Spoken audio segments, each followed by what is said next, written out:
Olá, eu sou a Kátia e esse é o segundo vídeo que eu estou fazendo do processo de quadrinização do conto Fita Verde no Cabelo, do João Guimarães Rosa.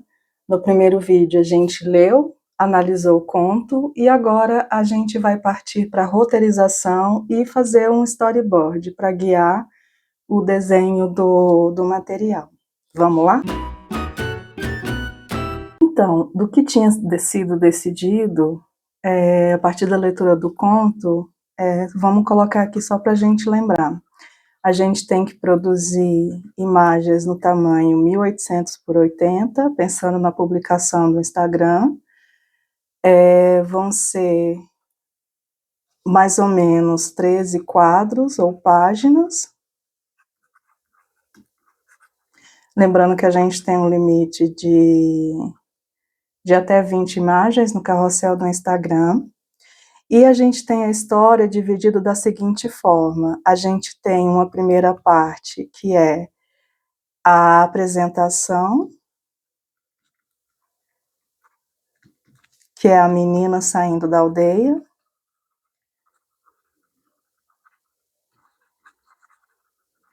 E a gente tem a segunda parte, que é o bosque, e a terceira parte, que é a casa da avó.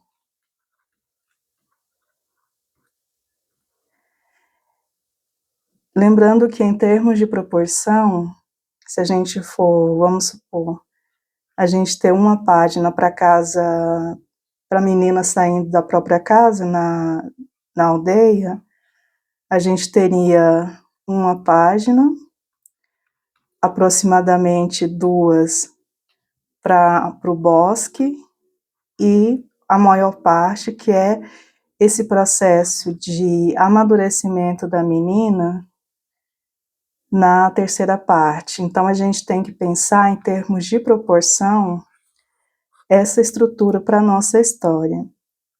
E aí, a gente já pode começar a fazer uma coisa ao mesmo tempo. Normalmente, o storyboard, ele é feito depois do roteiro, porque o storyboard é a parte visual da forma como a história vai ser apresentada. O storyboard, ele é usado nos quadrinhos, ele também é usado no cinema. No cinema, ele é a base visual para o diretor fazer a construção das cenas, pensar em ângulo de câmera, etc. O roteiro seria a parte escrita, detalhada, do que acontece em cada momento, com cada personagem. No caso do cinema, vai informar, inclusive, transição de cenas. Nos quadrinhos se tiver alguma indicação específica de cor, enfim. O roteiro é a detalhação de tudo isso. Como eu estou fazendo esse processo, como se eu mesma fosse produzir esse quadrinho, normalmente eu faço essa junção. Eu faço, na verdade, um roteiro visual. Não sei se eu posso pensar nesses termos, mas é basicamente isso, porque à medida que eu vou pensando nas cenas, ao invés de descrevê-las para depois desenhá-las, eu já desenho direto, porque vou ser eu mesma que vou finalizar, então eu acho esse processo um pouco mais prático. Então, vamos fazer essa primeira parte, que é a saída da casa. Vou salvar essa imagem, para a gente não perder. E vou abrir outra. Então, a gente vai para a primeira parte, que é a apresentação. E essa apresentação é a apresentação da aldeia e a saída de casa. Então, vamos fazer um primeiro quadradinho, a saída de casa. A gente pode pensar que, como é um espaço pequeno, só 1080 por 1080 pixels, Vamos pensar em duas partes. A primeira é um zoom dessa aldeia, então vamos fazer a cercada de mato e vamos fazer as casinhas aqui.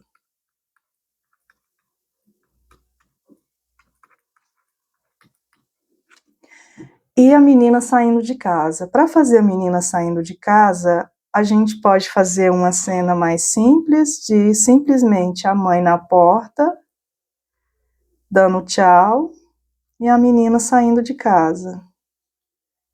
Aqui a cesta que ela está carregando, vamos voltar lá no texto. Sua mãe mandara com um cesto e um pote. Então, vamos supor que o pote está aqui dentro, a cesta, a casa, mãe, menina. Pronto, aqui a gente tem a saída de casa. Porém, voltando no texto, a gente tem uma coisa interessante, eu fiz a impressão aqui para ficar mais fácil de acompanhar. A gente tem uma coisa interessante que fala que é como era a vida na aldeia. Havia uma aldeia em algum lugar, né, maior não menor, com velhos e velhas que velhavam, homens e mulheres que esperavam, e meninos e meninas que nasciam e cresciam.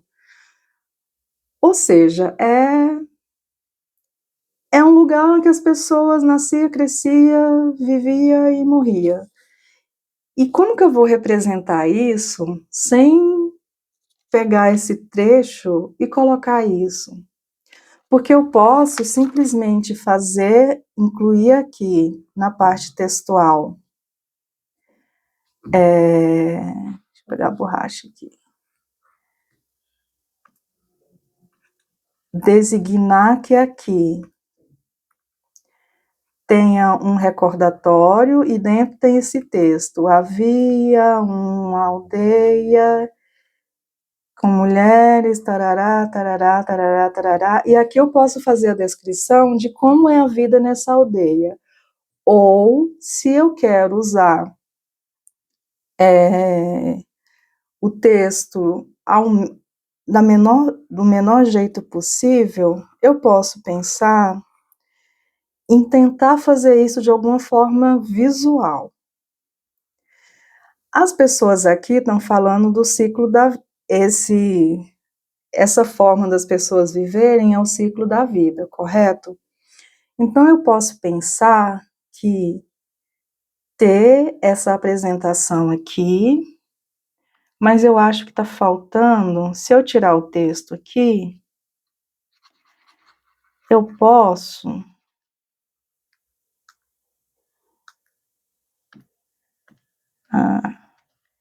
eu posso subir aqui, acrescentar mais um quadro aqui, a casa, a menina saindo, a mãe aqui, mãe, algum tipo de separação visual, não vamos pensar nisso agora, um close maior, a menina andando, e aqui as pessoinhas da aldeia. Num primeiro plano e deixar a menina saindo, andando num segundo plano. Ou eu posso voltar.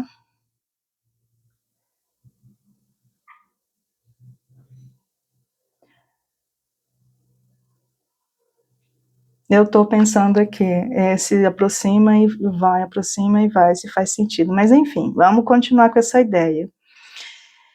E a menina saindo da aldeia, mais de fundo, e aqui no primeiro plano, esse ciclo da vida é representado de alguma forma, como, não sei, uma mulher grávida, um bebezinho andando,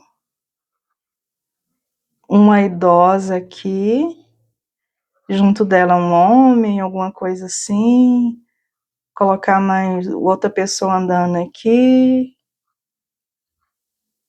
como se fosse, de alguma forma, esse ciclo representado aqui, com a mulher grávida, o nenenzinho gatinhando e uma senhora idosa aqui.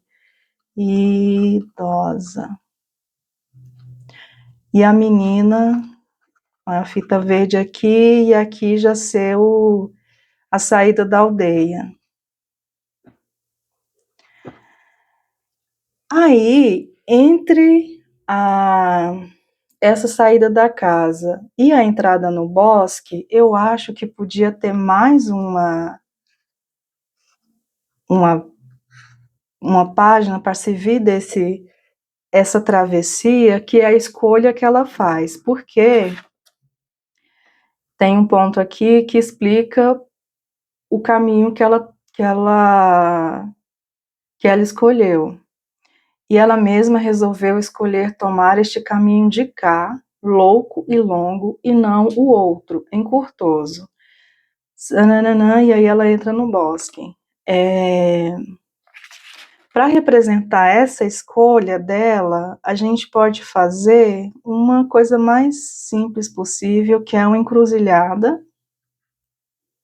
Não, uma encruzilhada tem mais caminhos, fala uma bifurcação, isso. Que aqui, e aqui no meio, uma plaquinha, eu vou fazer ela maior para ficar mais fácil de entender. Uma plaquinha escrito Casa da Avó, que é um recurso que tem muito em desenho animado, eu acho que a minha referência vem disso. Uma seta para cá, que é o caminho encurtoso, e colocar exatamente da forma como está no texto. E a outra setinha para lá, caminho louco e longo. E colocar ela escolhendo o caminho de cá, louco e longo.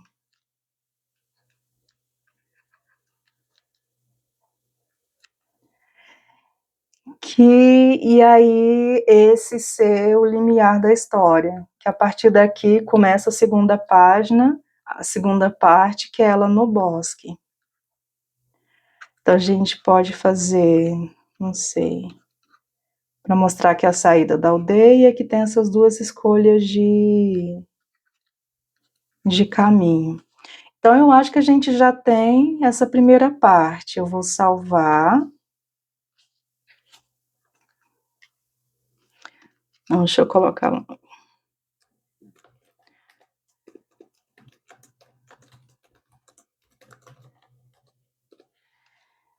E a gente vai abrir outra, que é a segunda parte, que é o bosque. No bosque, a gente teve 3 páginas da primeira parte, uma página de transição. Vamos pensar em 5.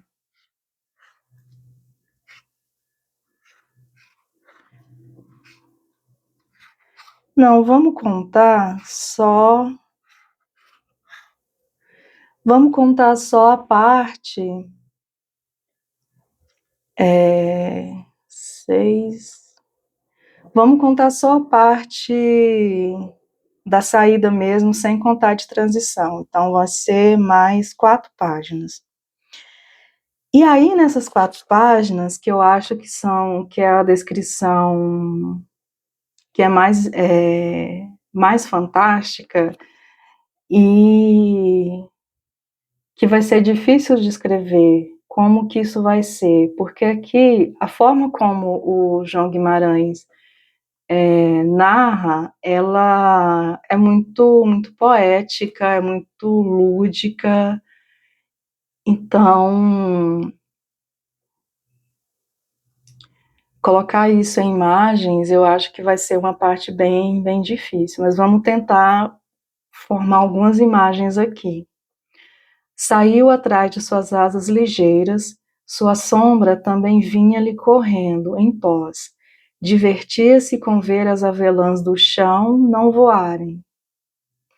Com inalcançar essas borboletas, nunca em buquê nem em botão.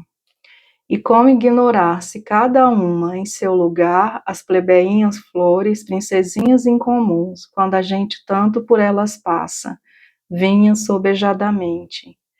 Então a gente pode ver que é florido, que tem borboletas, é um caminho bonito. E me parece um caminho muito colorido. Então a gente pode pensar em borboletas e flores nesse caminho. Então, esse caminho, inclusive, pode ser construído de uma forma mais lúdica, sem necessariamente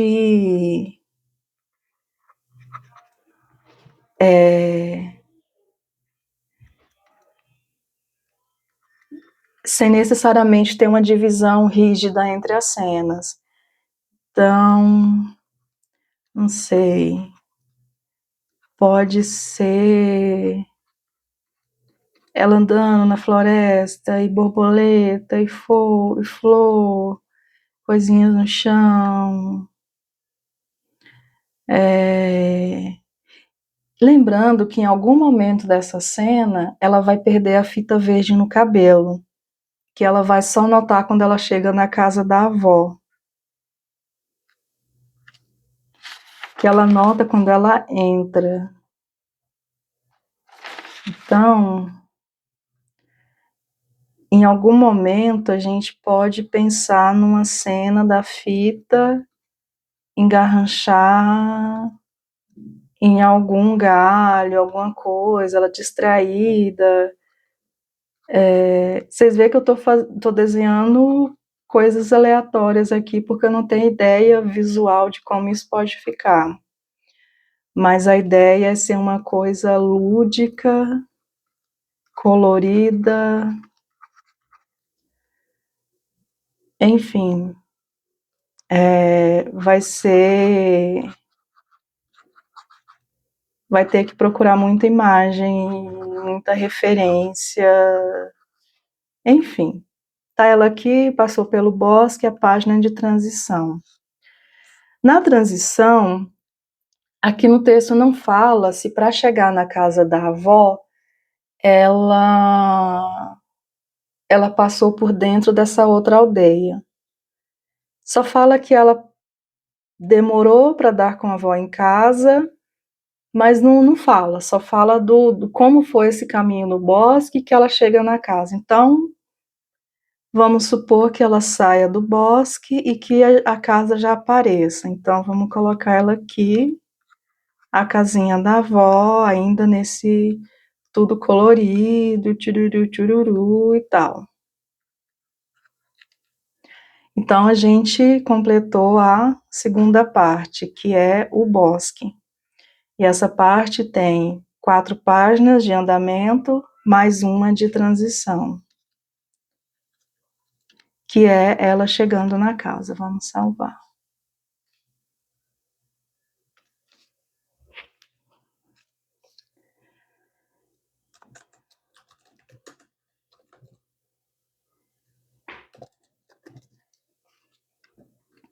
E vamos abrir o novo, que é a terceira e última parte, que é a casa da avó.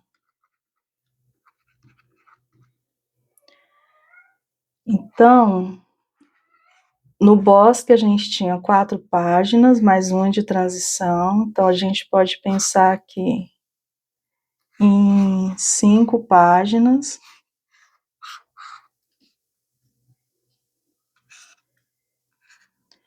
Para a gente começar a trabalhar.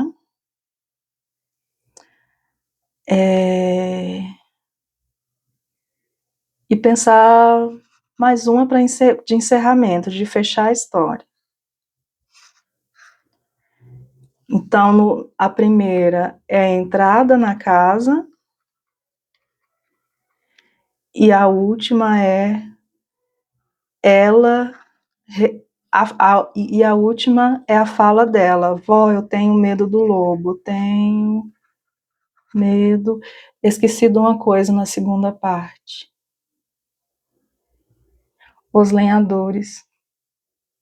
Vamos abrir de novo a segunda parte.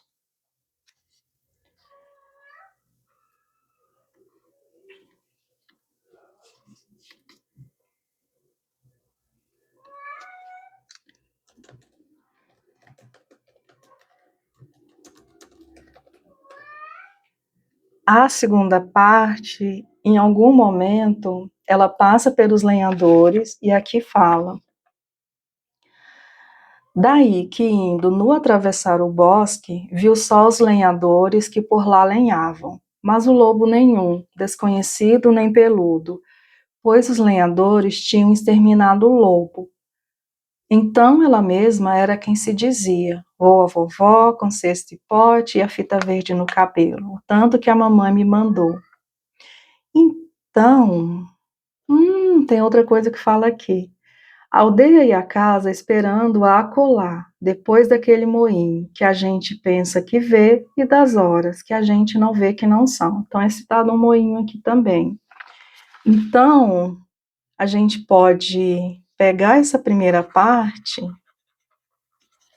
pegar esse primeiro quadro aqui e fazer o seguinte com ele. E fazer aqui ela ver os lenhadores. Então a gente pode colocar em primeiro plano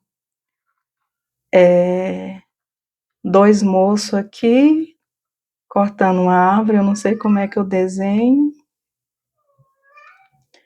E ela passando aqui no fundo.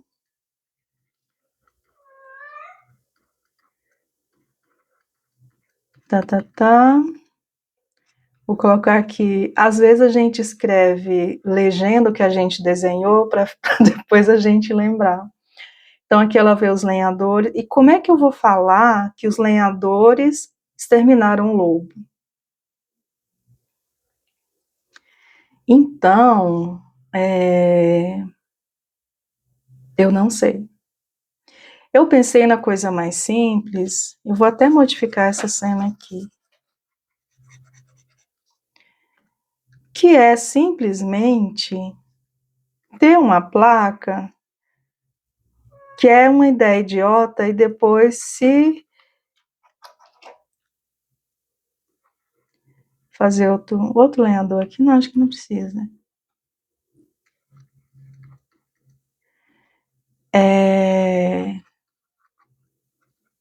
Que é fazer uma placa com um desenho que lembre um lobo e com um negócio por cima. Que aí pode dar a ideia de proibido lobo ou de que não tem lobo. Porque a ideia aqui é falar, não existe lobo nessa história. Então, então é isso, eu acho que pode funcionar. Agora, vamos abrir que eu estava trabalhando. Vamos abrir a terceira parte. Então, você vê que esse processo de roteiro, e por isso que é importante ter sempre o texto perto, é um processo de ir e voltar, para você começar a moldar esse pequeno universo que você está criando. Então, as ideias, elas vêm, e à medida que você pensa nelas, e você vê que não faz muito sentido, ou que precisa acrescentar uma coisa, você vai modificando. Inclusive, até na última etapa, às vezes, se você vê que um quadro, uma página não faz sentido na história, ou ele está sobrando, você simplesmente tira. Então, o processo de criar é sempre um processo de você estar moldando, cortando, acrescentando, é sempre um vai e vem, nunca é uma coisa linear, de você decidir uma coisa e vai ser aquela mesma coisa até o final, é algo que vai estar sempre sendo modificado. Então, vamos voltar à parte 3. A gente já resolveu o nosso furo de roteiro ali dos lenhadores. Então, na parte 3, a casa da avó. Ela entra na casa. Aqui eu pensei de inicialmente fazer uma coisa. A partir do momento que ela entra na casa, vamos ver como é que acontece. No texto aqui, quando ela entra na casa. Demorou para dar com a avó em casa, que assim lhe respondeu quando ela, toque, toque, bateu. Então ela chega na porta, ela bate, toque, toque. Quem é? Sou eu. E Fita Verde descansou a voz. Parece que ela estava correndo, estava agitada. Sou sua linda netinha, com cesto e pote, com a fita verde no cabelo, que a mamãe me mandou. Vai, a avó difícil disse. Puxa o ferrolho de pau da porta, entra e abre. Deus te abençoe. Eu não consigo visualmente ver esse lance do ferrolho. Teria que dar uma pesquisada para ver como é que é esse tipo de fechamento de porta, porque não é uma maçaneta comum como a gente está acostumado. É só um ferrinho, mas, enfim, isso é uma coisa para o desenhista se virar. Então se nas outras páginas estava uma diagramação um pouco mais livre, eu acho que aqui a gente pode pensar na diagramação mais dura, mais, não sei, inclusive até em relação à cor, eu imagino que aqui modifique de alguma forma essa mudança de cenário, de um bosque extremamente colorido, bonito, verde e tal, para essa casa, que é a casa de uma pessoa doente, uma casa de uma pessoa que está morrendo, que eu imagino que deva estar escura, estar fria, porque a avó está deitada, não abriu janela, sabe? Eu imagino esse cenário. Então, aqui, eu penso que nesse início, para mostrar toda essa ação, que aí tá, puxa o ferrolho de pau, fita verde assim fez, e entrou e olhou, então ela entra na casa, e aí ela vê a avó. A avó estava na cama, rebuçada e só. Então, é um ambiente que a pessoa entra, eu imagino que seja uma casa pequenininha, que ela entre e já tem acesso à casa toda, né, sem uma casa sem divisão. Então ela já vê que a avó está na cama, a avó estava na cama, rebuçada e só. Devia para falar agagado e fraco e rouco, assim, de ter apanhado um ruim defluxo, dizendo, depõe o pote e o cesto na arca e vem para perto de mim enquanto é tempo. Essa arca eu imagino que seja tipo um baú grande de guarda-coisa, de roupa e tal. Mas agora a Fita Verde se espantava, além de entristecer-se de ver que perdera em caminho sua grande fita verde no cabelo atada, estava suada, com enorme fome de almoço. E aí ela faz as perguntas, e aí acaba a história. Então, ela chega na casa, aí a gente pode pensar, vamos pensar nesse primeiro momento, vamos fazer essa primeira parte da entrada na casa. Então, opa! Então, o primeiro quadro, ela na casa, toque, toque. Eu não vou repetir o desenho, só falar toque, toque. Vou pôr aqui. Aí houve alguma voz lá de dentro.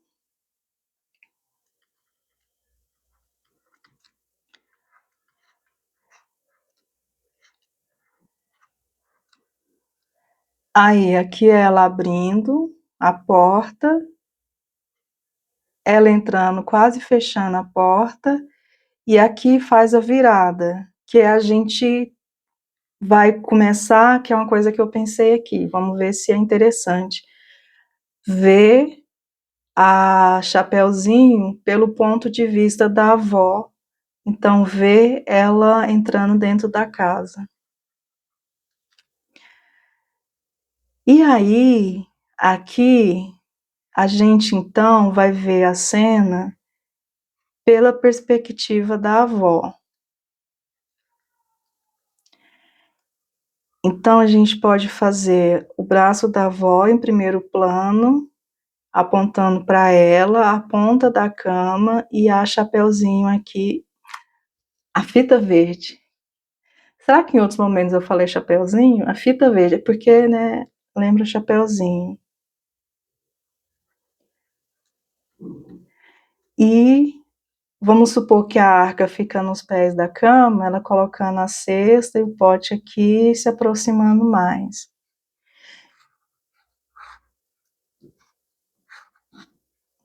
E aí vamos ver as falas. Essa parte dela não ver a fita, eu não sei como isso pode aparecer. Talvez em um desses quadros ela passa a mão e não vê. Enfim, vamos ter que pensar quando estiver refinando as cenas, como isso aparece.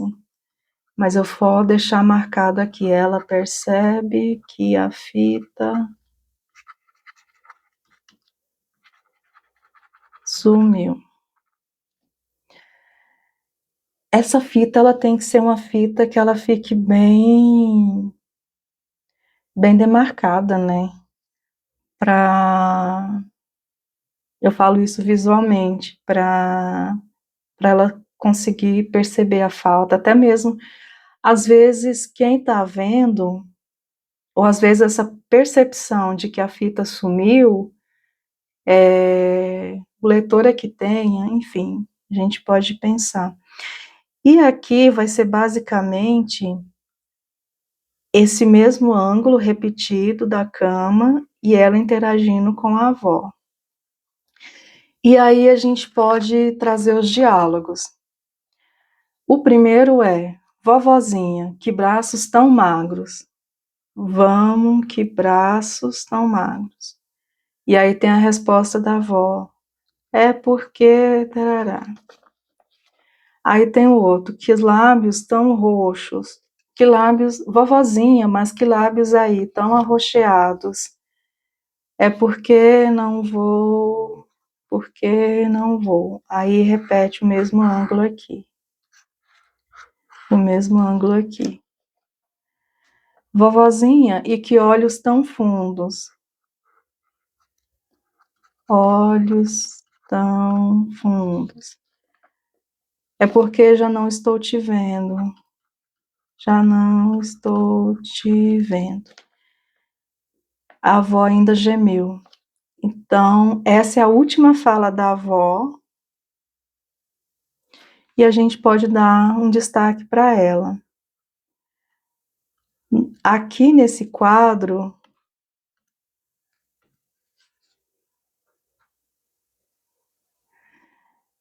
a resposta da avó, em vez de vir aqui imediatamente depois que ela fala, que olhos tão fundos, pode ser num quadro só, é porque não estou te vendo.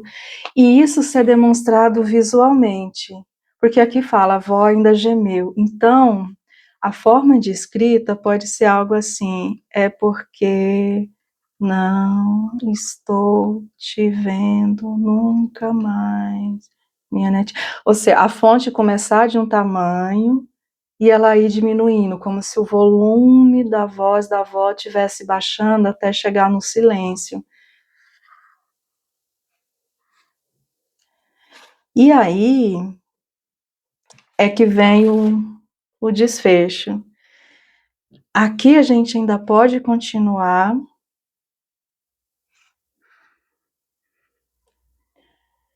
com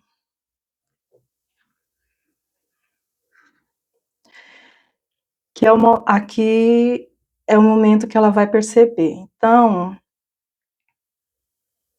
a gente pode dar um destaque para essa cena.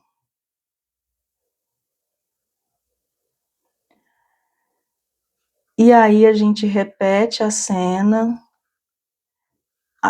ela falando vovozinha, só vovozinha, mas não como se ela estivesse gritando, porque no texto ela não grita, ela só fala, não, ela grita, viu? Por isso que é bom ter o texto aqui.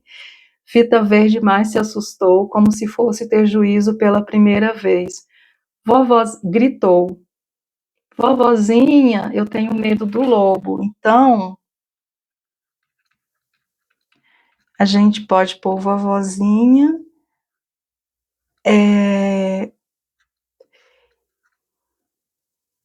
E aqui a gente vai, na verdade, vai mudar o ângulo. Aqui a gente já vai mostrar que a avó está falecida. De algum assim, tipo, ela virou o rosto para o outro lado. Como se a gente tivesse antes, um pouco acima da cabeça da avó. E quando ela falece, a gente sobe um pouco mais. E aí a gente vê a avó. Ou seja, na verdade, a gente estava e não estava vendo pelos olhos da avó. Ou é como se essa visão fosse a avó que saiu do corpo. E tá vendo, né? Consegue ver?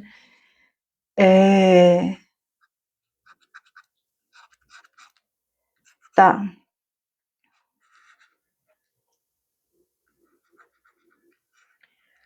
Então ela fala aqui, vovozinha, e repete. E ela aqui debruçada sobre a avó.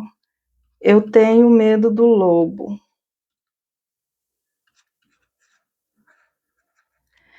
E aí a gente pode pensar numa cena de fechamento.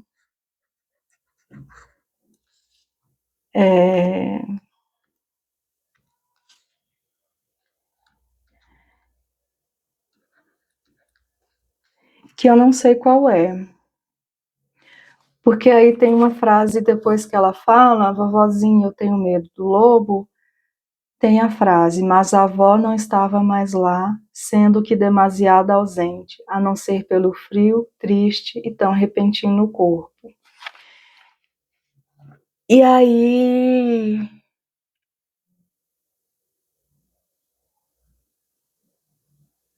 E aí eu não sei se termina... Porque eu acho que ainda falta uma outra cena para fechar. Como a gente está fazendo aqui um exercício de visualização, eu acho que vale a pena. Então,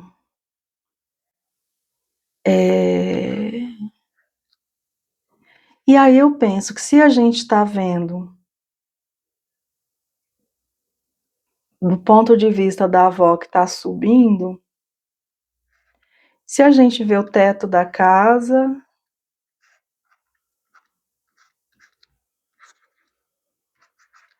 e aí acrescenta mais um,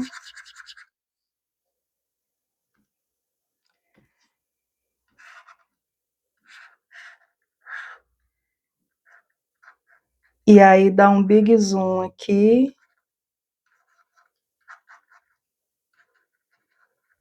um bosque, e lá no fundo a aldeiazinha, aldeia 1.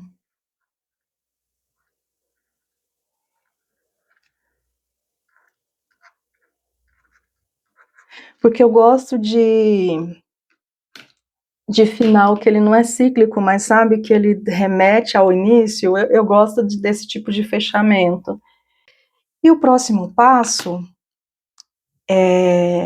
que eu vou fazer fora das câmeras é tentar dar um pouco mais de estrutura e de elementos visuais para isso ser finalizado depois. Então, eu vou usar o programa chamado Ibispaint para fazer o desenho direto no tablet. Talvez eu coloque aqui a seguir algumas imagens do processo todo, e depois eu vou colocar as páginas do storyboard e ver nessa finalização do storyboard os textos do conto original que vão ficar no quadrinho.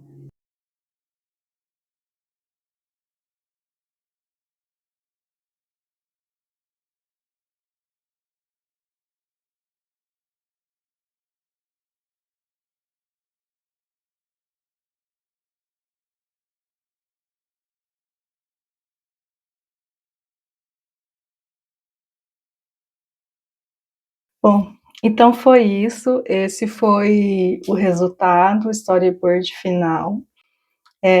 E a partir dele é possível desenvolver, refinar cenas e dar mais detalhes. Se eu fosse fazer esse quadrinho, o próximo passo seria fazer uma pesquisa de referências visuais, tanto em relação principalmente em relação à cena do bosque, que me parece que vai ser mais complicada, definir o visual dos personagens, como é que vai ser a fita verde, como é que vai ser a mãe, que roupa que eles vão usar, definir um estilo de desenho que se encaixe bem com a história, talvez de certa forma imitar um estilo que lembre contos de fada. Então, agora eu partiria para essa parte de pesquisa visual para começar a definir os elementos, porque o esqueleto, né, como é que a história caminha e como é que ela termina, ela já está definida. Agora é dar essa construção visual, tendo sempre em mente a intenção das cenas e que essa construção visual ela ajude a complementar a narrativa. Até o final do desenvolvimento da história, eu veria que tipo de texto seria acrescentado, o que é que poderia ser cortado, enfim. Como eu falei antes, é um processo que ele está sempre indo e vindo, e mesmo nessa parte de desenho, é sempre importante ter em mente que a história, o roteiro, o que foi planejado no storyboard pode mudar. E aí me fala o que você achou desse processo, né, dessa experimentação. Se você é um desenhista iniciante e quiser concluir essa história a partir do storyboard, pode ficar à vontade, né? Só me dar um toque aqui, me avisar, porque eu estou na fase que eu não estou muito produtiva em termos de desenho mesmo, então essa história ela vai parar aqui, nessa parte do storyboard. Mas eu espero que tenha sido um processo interessante e vamos interagir aqui na seção de comentários. Se você quiser acrescentar alguma coisa, curta, compartilhe com alguém que você acha que pode se interessar. Um abraço e a gente se vê no próximo vídeo. Tchau, tchau!